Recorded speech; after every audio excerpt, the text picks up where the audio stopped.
Estoy casi segura que has escuchado acerca de la armadura de Dios. Y si no, hoy te voy a contar, no te puedes perder este capítulo que nos trae enseñanzas súper chéveres para conectarnos con Papito Dios. Y una de las principales que más me gusta es la armadura de Dios. Vamos a estudiar un poquito acerca de lo que significa la armadura de Dios y de lo importante que es para nuestra vida. Bienvenidos al día número 97 en Disconnect to Reconnect, un canal donde nos enfocamos en centrarnos a aumentar nuestra relación con Papito Dios a través de la lectura de su palabra por un año.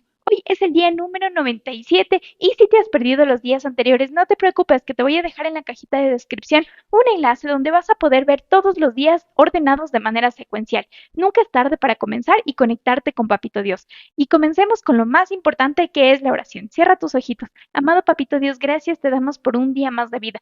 Gracias por tu amor y por tu misericordia. Ponemos en tus manos todas las actividades que vamos a realizar el día de hoy y ponemos en tus manos también nuestras vidas y a nuestras familias. Guarda nuestras vidas, guarda nuestros corazones y siempre manténnos unidos a ti. Gracias te damos porque tu infinito amor está transformando nuestros corazones y nuestras vidas. Gracias por tu regalo maravilloso de la salvación, Señor. Y te pedimos con todo nuestro corazón que no permitas que en ningún momento nos apartemos de ti ni de tu amor. Llénanos de tu Espíritu Santo cada día y ayúdanos a siempre estar conectados a ti. En el nombre de tu amado Hijo Jesús. Amén. Estoy casi segura que no sabías cuándo fue la primera vez que se usó la palabra cristianos y quiero contarte.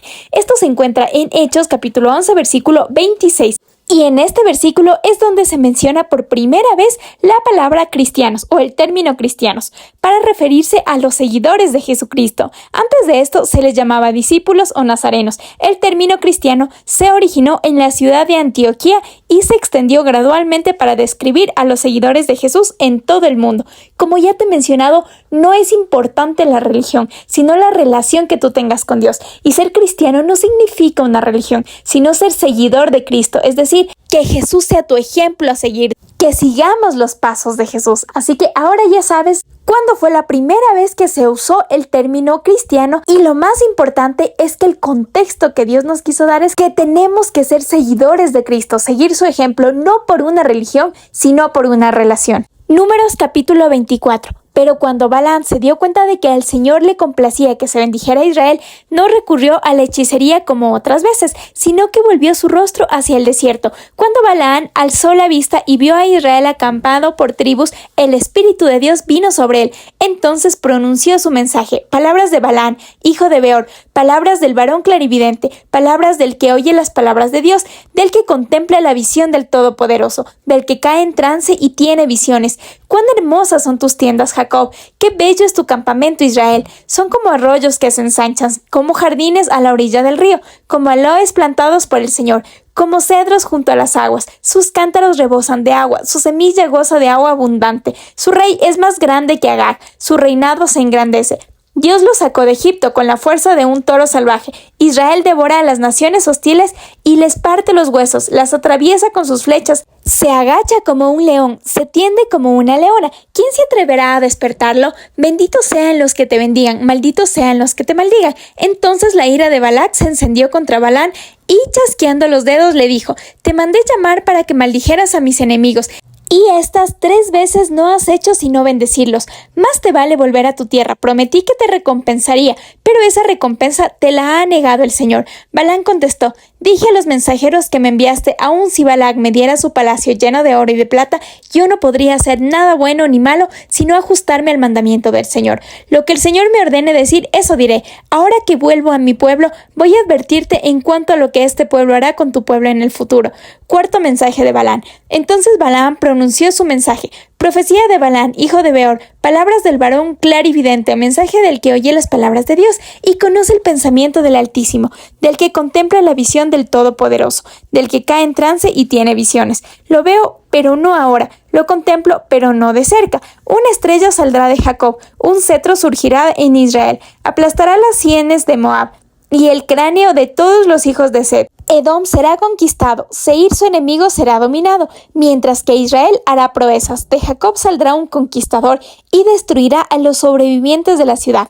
Quinto mensaje de Balán. Balán miró a Amalek y pronunció este mensaje. Amalek fue el primero entre las naciones, pero su fin será la destrucción total. Sexto mensaje de Balán. Luego miró Balán al kenita y pronunció este mensaje. Aunque tienes una morada segura y tu nido está sobre la roca, tú, kenita, serás destruido y Asiria te llevará cautivo. Séptimo mensaje de Balán. Entonces Balán pronunció este mensaje. ¡Ay! ¿Quién seguirá con vida cuando Dios determine hacer esto? Vendrán barcos desde las costas de Chipre que oprimirán a Asiria y a Eber, pues ellos también serán destruidos. Después de esto, Balán se levantó y volvió a su tierra. También Balac se fue por su camino. Y espero de todo corazón que hayas entendido este mensaje porque nos trae una gran enseñanza. Balán podía tener absolutamente todo, pero ¿sabes? Lo más importante para él era hacer lo que Papito Dios le decía, no lo que él creía que estaba bien, o lo que él pensaba que debía hacer, o lo que a él le pidieron que haga. Lo que él quiso es únicamente transmitir el mensaje que Papito Dios quiso que diga. Esto nos muestra una gran obediencia y amor al Padre, amor a su voluntad, amor a su santa palabra y no a lo que uno cree que está bien. Yo no sé si te ha pasado, pero a veces nosotros tendemos a juzgar a las personas o a decir esto me parece bien o esto me parece mal o esto no es así o esto sí es así. Y nosotros no vamos primero a la fuente porque únicamente Dios es quien conoce la verdad. Únicamente Dios es quien sabe lo que debemos decir, lo que no debemos decir. Y en síntesis, lo correcto. Muchas veces pueden haber cosas que quizás hasta te parezcan lógicas y digan, no, eso está mal, pero Dios tiene otra perspectiva de la situación, porque como te digo, Dios conoce los corazones. Obviamente, todo tiene que ir alineado a su palabra. Algo que vaya en contra de la palabra de Dios, obviamente no está bien. Pero el punto que quiero llegar es que tú y yo debemos siempre buscar a Papito Dios. Antes de hablar cualquier mensaje, antes de decir una palabra, antes de cualquier cosa incluso que nos pidan hacer, nosotros debemos buscar la verdad de Papito Dios, no lo que nosotros creamos o lo que los demás nos digan que está bien. Como te mencioné, Dios es el único que tiene la verdad absoluta y lo que nosotros debemos hacer es buscarle a Él en obediencia y en fe. Decir como Balán contestó, no me importa lo que me den o lo que no me den. Yo quiero decir lo que Papito Dios quiere que diga. Yo quiero hacer lo que Papito Dios quiere que haga. Yo quiero hacer su voluntad. Porque la voluntad de Dios es buena, agradable y perfecta. Créeme, nunca va a ser para tu tristeza, para tu destrucción, a nada. La voluntad de Dios es buena, agradable y perfecta y es lo que debemos buscar. Números capítulo 25. Infidelidad de Israel. Mientras los israelitas acampaban en Sitín, comenzaron a entregarse a la inmoralidad sexual con las mujeres moabitas, las cuales los invitaban a participar en los sacrificios a sus dioses. Los israelitas comían de esos sacrificios y se postraban ante esos dioses. Esto los llevó a unirse al culto de Baal Peor. Por tanto, la ira del Señor se encendió contra ellos. Entonces el Señor dijo a Moisés, toma a todos los jefes del pueblo y ahórcalos en mi presencia a plena luz del día, para que el furor de mi ira se aparte de Israel.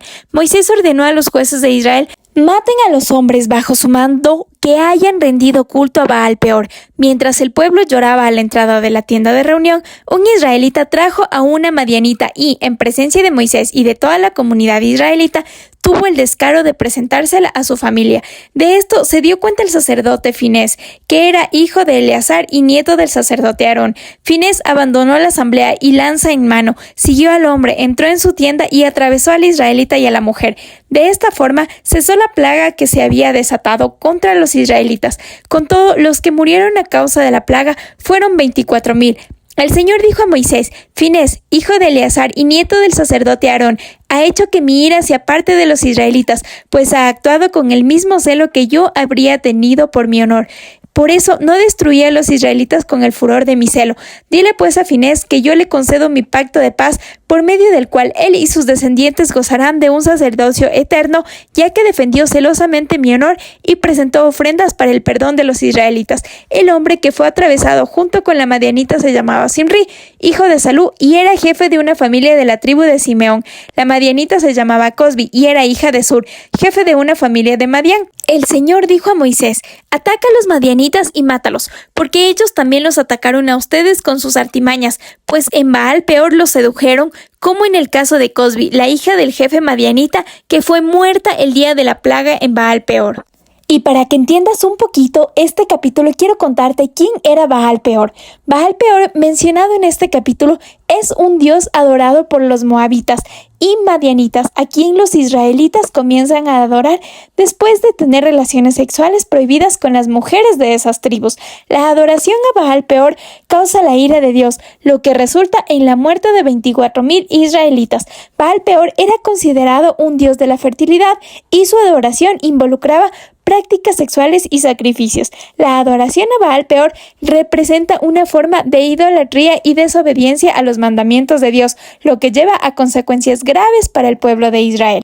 Este capítulo nos presenta una gran lección sobre la fidelidad a Dios y la tentación de la idolatría. Este capítulo relata cómo los israelitas cayeron en la adoración de Baal Peor, un dios falso, como ya mencionamos, debido a la influencia de las mujeres moabitas.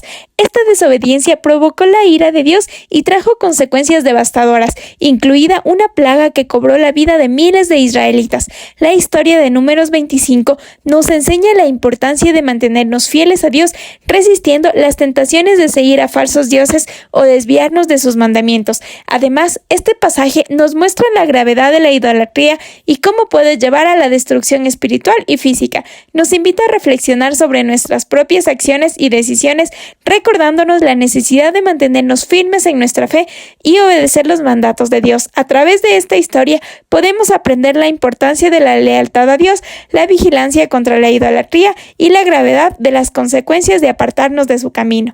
Dios nos ha dejado grandes e increíbles enseñanzas en su palabra que nosotros debemos seguir, y lo que me gusta recalcar es que lo que acabamos de leer era antes de que Jesús viniera y diera su vida por ti y por mí. A partir de ese día cambiaron muchas cosas porque Jesús fue el Cordero sacrificado por amor a nosotros. Ahora, con esto no estoy diciendo que no debemos ser obedientes a Dios. Para nada, Dios se merece toda nuestra gloria, nuestra honra, nuestra alabanza, pero es súper importante que comprendamos de una gran manera el sacrificio que Jesús hizo por ti y por mí y que nos evitó muchas cosas, ya que Él dio su vida por amor a nosotros.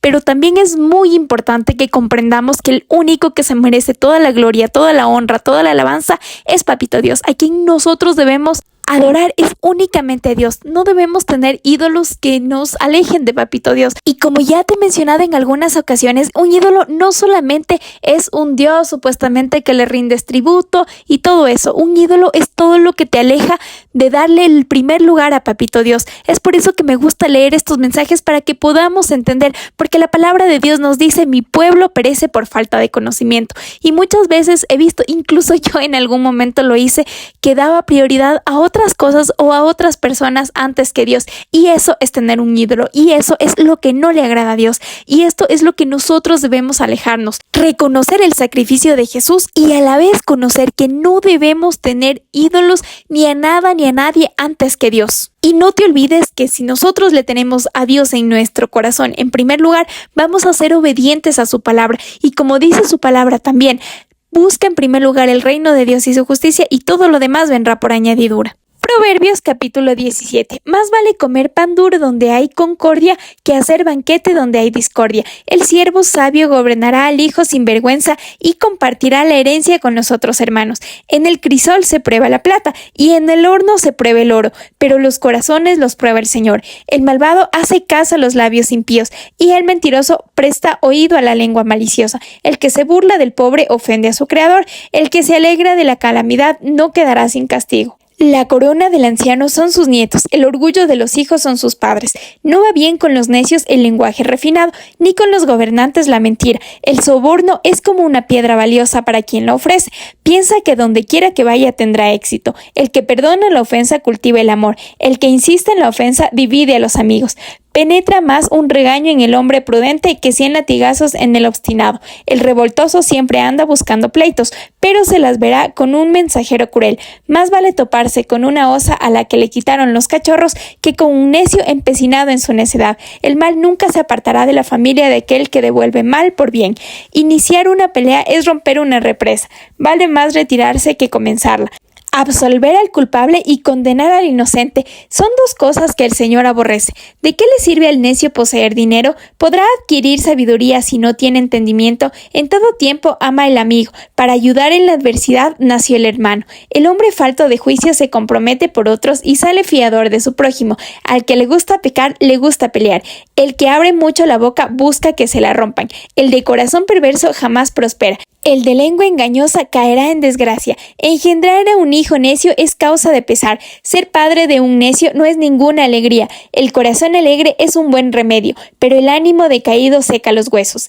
El malvado acepta soborno en secreto, con lo que tuerce el curso de la justicia. La meta del prudente es la sabiduría. El necio divaga contemplando vanos horizontes. El hijo necio irrita a su padre y causa amargura a su madre. No está bien castigar al inocente, ni azotar por su rectitud a gente honorable. El que es entendido refrena sus palabras. El que es prudente controla sus impulsos. Hasta un necio pasa por sabio si guarda silencio. Se le considera prudente si cierra la boca. Qué importante es poner en práctica todos estos consejos que estamos aprendiendo del libro de Proverbios. ¿No te has puesto a pensar que si nosotros pusiéramos en práctica todos estos mensajes, todos estos consejos y todas estas enseñanzas, nuestra vida cambiaría por completo? Porque la Biblia es un manual de instrucciones para nuestra vida. Ahora te quiero hacer una pregunta. Ponte a pensar en un aparato electrónico, no sé, un celular, una lavadora, en algo que te hayas comprado y no hayas leído su manual de instrucciones y simplemente hayas usado por inercia, por lo que tú crees que está bien o por lo que has escuchado. Quizás te funcione, sí, pero hay cosas que tú no las vas a poder aprovechar al máximo, o por el mal uso, quizás tu lavadora, tu secadora, tu televisión, cualquier aparato se te vaya a dañar con mayor facilidad y con mayor rapidez. Bueno, eso a mí me pasa con el teléfono. Yo me compré un teléfono nuevo hace un par de meses atrás y yo lo usaba por inercia, por cómo creía que estaba bien o por cómo supuestamente se debía usar. Y sí, me funcionó. Mensajes, redes sociales, llamadas y bueno, todo lo demás. Pero con el pasar del tiempo yo me di cuenta que el teléfono servía para muchísimas cosas más. Empecé a ver videos y eran cosas increíbles y empecé un poquito a leer las instrucciones del teléfono y créeme que el teléfono ha tenido cosas increíbles para hacer, cosas que yo no sabía. Pequeños detallitos que si me hubiera puesto a leer el manual de instrucciones del teléfono, los hubiera conocido. Hoy ya les estoy implementando y créeme que me facilitan la vida un montón porque tienen atajos, tienen automatizaciones y bueno, muchísimas cosas que yo no conocía. Lo mismo pasa con nuestra vida y con Dios. Si nosotros supiéramos actuar conforme a la palabra de Dios, créeme que explotaríamos nuestro potencial al máximo, al máximo. Vuelve a escuchar este libro de Proverbios, vuelve a leer el libro de Proverbios y pon en práctica todas sus enseñanzas. Te aseguro que tu vida va a cambiar para bien, porque este es nuestro manual de instrucciones. Como dice en la palabra de Papito Dios, Dios nos formó aún antes de nacer. Y es decir, antes de nacer Dios ya conocía nuestros planes, nuestros propósitos. Y por esa razón Dios nos dio un manual de instrucciones que estaba desde antes de nosotros nacer. Y que al nosotros aplicar estos consejos, estas enseñanzas en nuestra vida va a cambiar para bien. Y vamos a ir encaminados al propósito por el cual Dios nos llamó a este mundo. Te animo a que no solamente escuches estos mensajes, estas enseñanzas, sino que ores y le pidas a Papito Dios que te ayude a ponerlas en práctica en tu vida. Vas a ver que tu vida toma el giro correcto en la dirección que Papito Dios quiere que tú estés. Efesios capítulo 5. Por tanto, imiten a Dios como hijos muy amados y lleven una vida de amor, así como Cristo nos amó y se entregó por nosotros como ofrenda y sacrificio fragante para Dios. Entre ustedes ni siquiera debe mencionarse la inmoralidad sexual ni ninguna clase de impureza o de avaricia, porque eso no es propio del pueblo santo de Dios. Tampoco debe haber palabras indecentes, conversaciones necias ni chistes groseros, todo lo cual está fuera de lugar.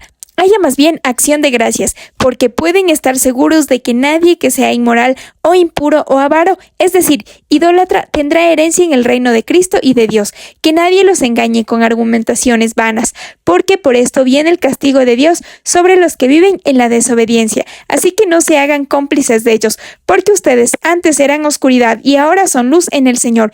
Vivan como hijos de luz. El fruto de la luz consiste en toda bondad, justicia y verdad. Comprueben lo que agrada al Señor. No tengan nada que ver con las obras infructuosas de la oscuridad, sino más bien denúncienlas.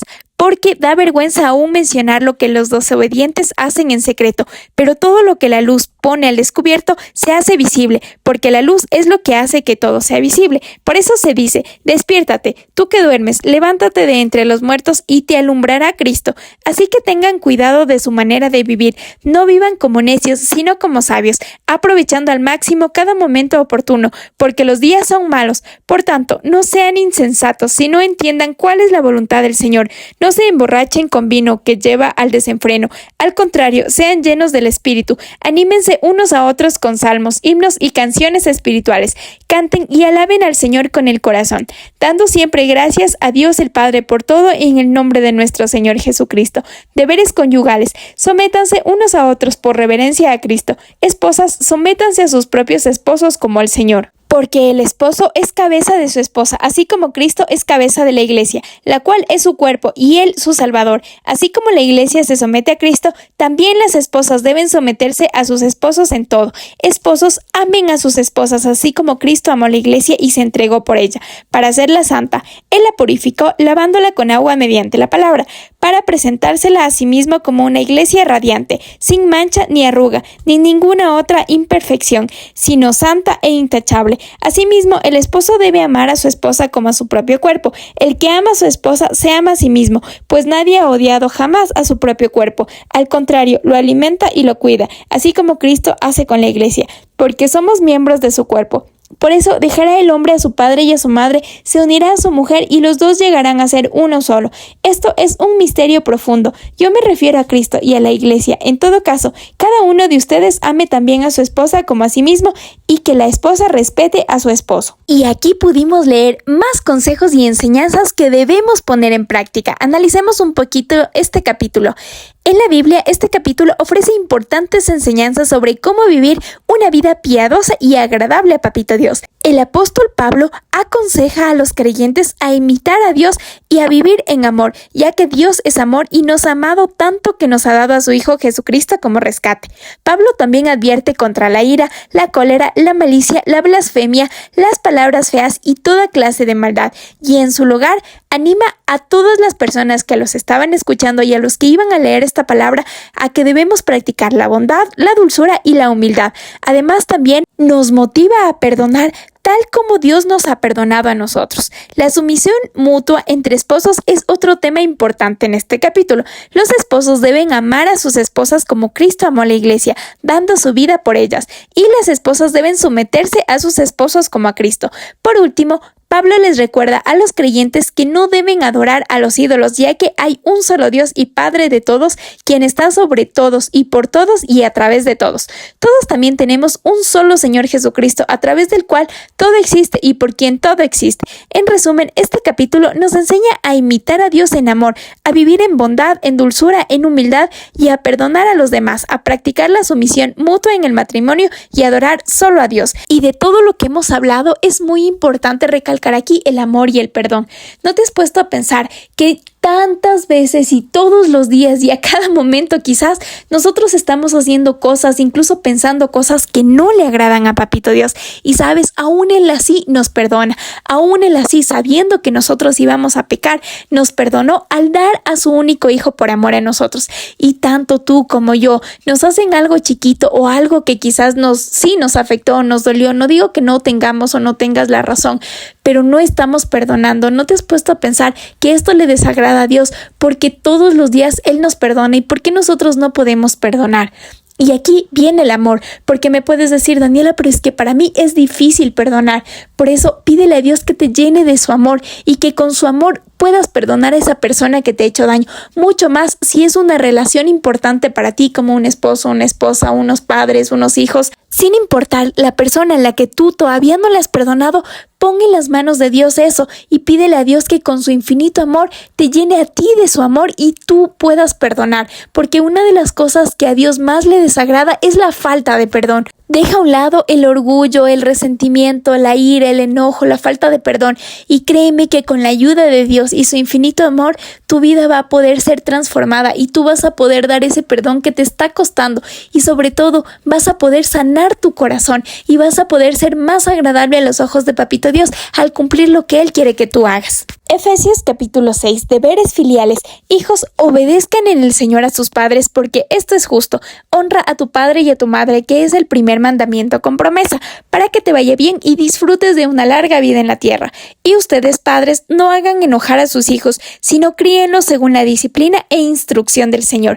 Deberes de los esclavos y de sus amos. Esclavos, obedezcan a sus amos terrenales con respeto y temor, y con corazón sincero como a Cristo. No lo hagan solo cuando los estén mirando como los que quieren ganarse el favor humano, sino como esclavos de Cristo, haciendo de corazón la voluntad de Dios. Sirvan de buena gana como quien sirve al Señor y no a los hombres, sabiendo que el Señor recompensará a cada uno por el bien que haya hecho, sea esclavo o sea libre. Y ustedes, amos, correspondan a esta actitud de sus esclavos, dejando de amenazarlos. Recuerden que tanto ellos como ustedes tienen un mismo amo en el cielo y que con él no hay favoritismos, la armadura de Dios. Por último, fortalezcanse con el gran poder del Señor. Pónganse toda la armadura de Dios para que puedan hacer frente a las artimañas del diablo, porque nuestra lucha no es contra seres humanos, sino contra poderes, contra autoridades, contra potestades que dominan este mundo de tinieblas, contra fuerzas espirituales malignas en las regiones celestiales. Por lo tanto, pónganse toda la armadura de Dios, para que cuando llegue el día malo puedan resistir hasta el fin con firmeza. Manténganse firmes, ceñidos con el cinturón de la verdad, protegidos por la coraza de justicia y calzados con la disposición de proclamar el evangelio de la paz. Además de todo esto, tomen el escudo de la fe, con el cual pueden apagar todas las flechas encendidas del maligno. Tomen el casco de la salvación y la espada del Espíritu, que es la palabra de Dios. Oren en el Espíritu en todo momento, con peticiones y ruegos. Manténganse alerta y perseveren en oración por todos los creyentes. Oren también por mí, para que cuando hable, Dios me dé las palabras para dar a conocer con valor el misterio del Evangelio, por el cual soy embajador en cadenas. Oren para que lo proclame valerosamente como debo hacerlo. Saludos finales. Nuestro querido hermano Tíquico, fiel servidor en el Señor, les contará todo para que también sepan cómo me va y qué estoy haciendo. Precisamente lo envío a ustedes para que sepan cómo estamos y para que cobren ánimos. Que Dios el Padre y el Señor Jesucristo les concedan paz, amor y fe a los hermanos. La gracia sea con todos los que aman a nuestro Señor Jesucristo con amor imperecedero. Y este capítulo me gusta mucho y vamos a analizarlo más adelante, principalmente acerca de la armadura de Dios. Pero antes de analizar el capítulo, quiero hacer énfasis a que Pablo nos invita a orar unos por otros, a que tú ores por mí, que yo ore por ti, que todos nos mantengamos firmes y en comunión orando a Papito Dios. Así que hoy te invito a que cuando terminemos de escuchar este capítulo, oremos. Tú ores por mí y yo ore por ti. Sé que hay muchas luchas que podemos estar pasando, pero la oración en comunidad nos va a ayudar a fortalecernos mutuamente, aunque no estemos cerca. Porque, sabes, Dios está aquí en donde yo estoy, como donde tú estás, en cualquier parte del mundo. Él es omnipresente. Así que oremos juntos unos por otros. Ahora sí, analicemos este capítulo y principalmente el tema de la armadura de Dios. En este capítulo, la Biblia se centra en la relación entre padres e hijos, caballeros y sirvientes, y la armadura de Dios. En este capítulo, el apóstol Pablo motiva a los creyentes a ponerse toda la armadura de Dios para resistir los ataques del diablo y permanecer firmes en la fe. La armadura de Dios incluye el cinturón de la verdad, la coraza de justicia, el calzado de la preparación del evangelio de paz, el escudo de la fe, el casco de la salvación y la espada del Espíritu, que es la palabra de Dios. Estas herramientas espirituales nos ayudan a resistir los ataques del enemigo y a mantenernos firmes en nuestra fe. ¿Te acuerdas que te pedí que oráramos unos por los otros? Pues ahora quiero motivarte a que en esa oración incluyamos la armadura de Dios. ¿Me vas a decir cómo? Bueno, pues estemos orando y pidámosle: Señor, fortalécele y llénale a esa persona de la armadura de Dios. Dale sabiduría para que pueda ser llena de esa armadura y que pueda resistir los ataques del enemigo, porque nada ni nadie puede contra ti, Señor. Contigo y con tu armadura en nuestras vidas podemos todo y somos capaces de todo. Además de la armadura de Dios, Pablo también destaca la importancia de la oración en la vida de cada uno de nosotros, es decir, de todos los creyentes. Él motiva a los creyentes a orar en todo momento con peticiones y ruegos, manteniéndose alertas y perseverando en oración por todos los santos. La oración nos ayuda a mantenernos conectados con Dios y a recibir su guía y dirección en nuestras vidas.